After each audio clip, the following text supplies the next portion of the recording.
आपकी स्थिति यहां तक पहुंच गई है कि भारत एक सेकुलर स्टेट है। ये शब्द सेकुलर से मैं एग्री नहीं करता हूं, ये सेकुलर स्टेट है। हम सब कहते हैं कि भारत एक सेकुलर स्टेट है, लेकिन इसी सेकुलर स्टेट के अंदर कभी इस बात की तरफ ध्यान दीजिएगा, 35 करोड़ लोग दिन में 5 बार अजान में पहली लाइन क्या कहते हैं, इसका कभी अंदाजा है आपको? और उन्होंने छुपाई नहीं, क्योंकि वो अपनी किताब को फॉलो कर रहे हैं। उन्हें करना भी चाहिए अगर वो ईमानदार लोग हैं। ये बात अलग हो कि किताब का कुछ हिस्सा फॉलो करते हैं, कुछ नहीं करते, यहां तक बेईमानी है उनकी, लेकिन जो भी करते हैं वो कर तो रहे हैं। आप मुझे बताइए कि आप कौन सी किताब को फॉलो करते हैं? किसी सेकुलर स्टेट के अंदर क्या भारत की आईपीसी इस बात की इजाजत देती है कि आप 5 वक्त खड़े होकर के मजहब के नाम पर जोर जोर से यह कहें ला इलाहा इल्लल्लाह मुहम्मदन रसूलुल्लाह? इसका मतलब जानते हैं? जानते हैं नहीं जानते हैं? जो जानते हैं वो दोबारा पूछे क्या कहना चाहते हैं। कुरान मजीद जो एक पवित्र किताब है मुसलमानों के लिए, इस्लाम के मानने वालों के लिए, वो कलमे हैं उसमें कई सारे। तो जो पहला कलमा है, पहला कलमा तैयब, तैयब माने पाक, ला इलाहा इल्लल्लाह मुहम्मदन रसूलुल्लाह। अर्थात इसका मतलब क्या है? इसका मतलब है अल्लाह के सिवा, अल्लाह के अलावा किसी की दूसरे की इबादत नहीं हो सकती। मेरा सवाल यह है, अल्लाह की डेफिनेशन है, अल्लाह गॉड का ट्रांसलेशन नहीं है, अल्लाह ईश्वर का ट्रांसलेशन नहीं है। सेकुलर स्टेट में 5 बार दिन में देश भर से यह कहा जाए कि अल्लाह के सिवा किसी की इबादत नहीं जायज है, तो मुझे आप बता दें कि जो अल्लाह से सहमत नहीं है वो आपके साथ सहमत कैसे हो जाएगा? जब वो ये चिल्ला के कह रहे हैं कि अल्लाह के सिवा हम किसी को नहीं मानते, तो गणेश जी को मानने वालों के साथ उनका भाईचारा कैसा होगा?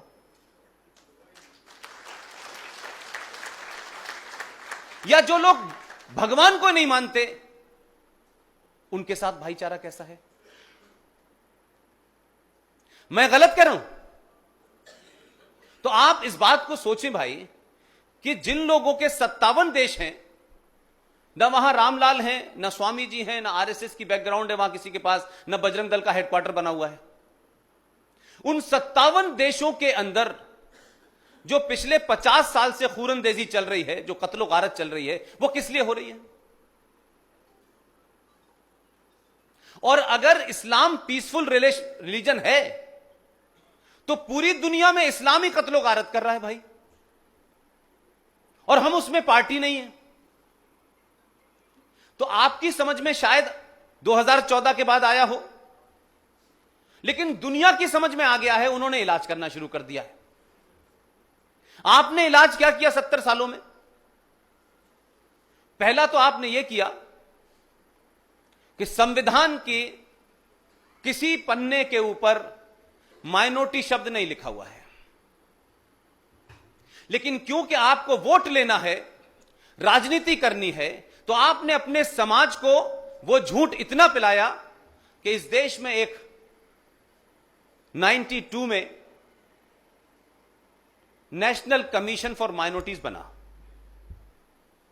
यह सेकुलर स्टेट है, जैसी भी है, अंधी है, लंगड़ी है, लेकिन सेकुलर स्टेट है। इस सेकुलर स्टेट के अंदर माइनॉरिटी कमीशन क्यों है? इस सेकुलर स्टेट के अंदर मुस्लिम पर्सनल लॉ बोर्ड क्यों है? अगर यह सेकुलर है और आप कहते हैं कि स्टेट का कोई मजहब नहीं होता, तो फिर सबके लिए सब बराबर होनी चाहिए। फिर भारत के संविधान में संविधान निर्माताओं ने जो यूनिफॉर्म सिविल कोड की बात कही थी, तो वो तो संविधान वालों ने कहा था, किसी पार्टी का तो मामला नहीं था। लेकिन जब भी इस बात पे बात होगी कि भाई देश में समान नागरिक संहिता होनी चाहिए, उसे किसी खास वर्ग से जोड़ करके उस पॉलिटिसाइजेशन करके आप उसको ठंडे बस्ते में क्यों डालते हैं भाई?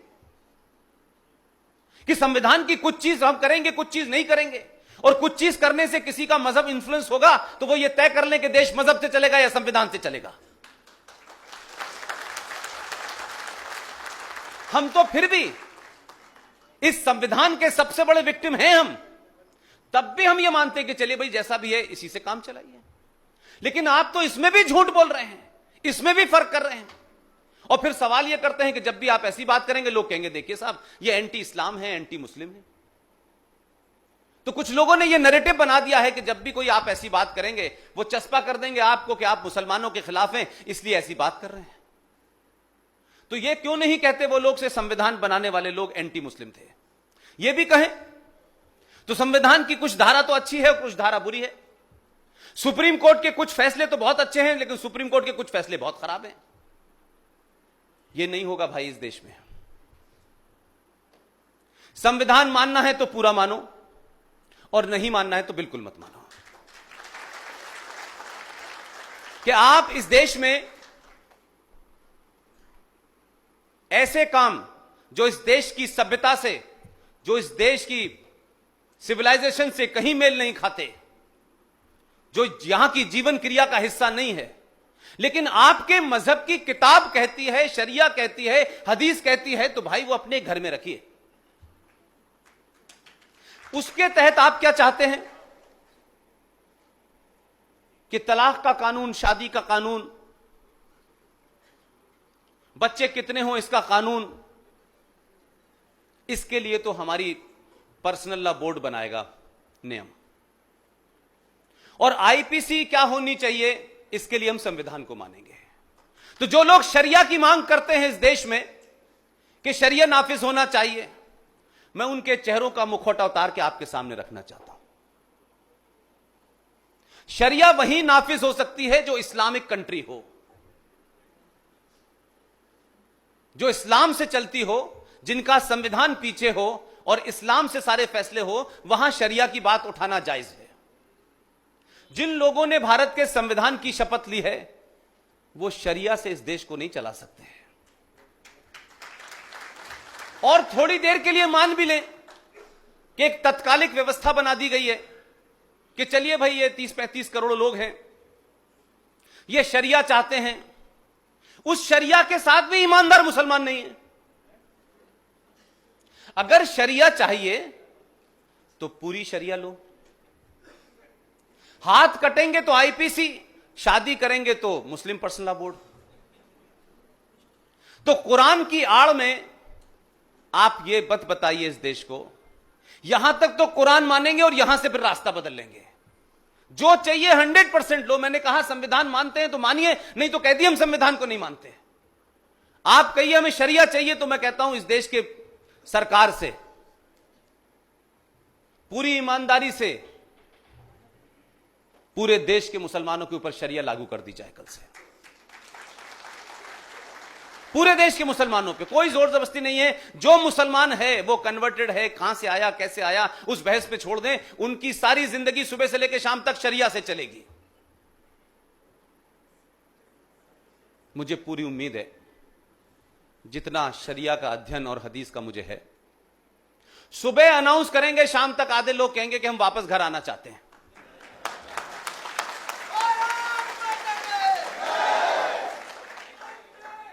लिहाजा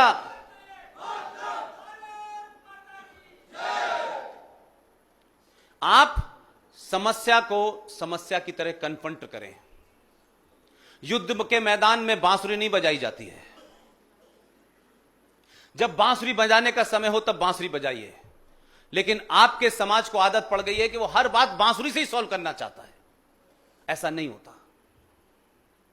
आपको सबसे ज्यादा शांति चाहिए। ये वो लोग कह रहे हैं शांति जिनकी 5000 साल की अभिता है कि उन्होंने किसी देश को नहीं लूटा, उन्होंने किसी देश की जमीन को कब्जा नहीं करा।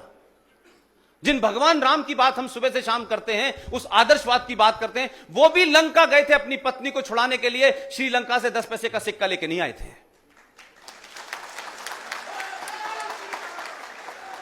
अगर मैं जिनकी पूजा करता हूं, जो मेरे आदर्श हैं, अगर यह आपको पता चले कि भगवान राम लुटेरे थे और उन्होंने नियम बनाया था कि उस लूट के अंदर औरतों को भी लूटा जाएगा, तो उसका भी हिस्सा बांट होगा, अगर यह आपको पता चलेगा तो क्या आपके मन में भगवान राम के प्रति वही श्रद्धा होगी कि नहीं होगी?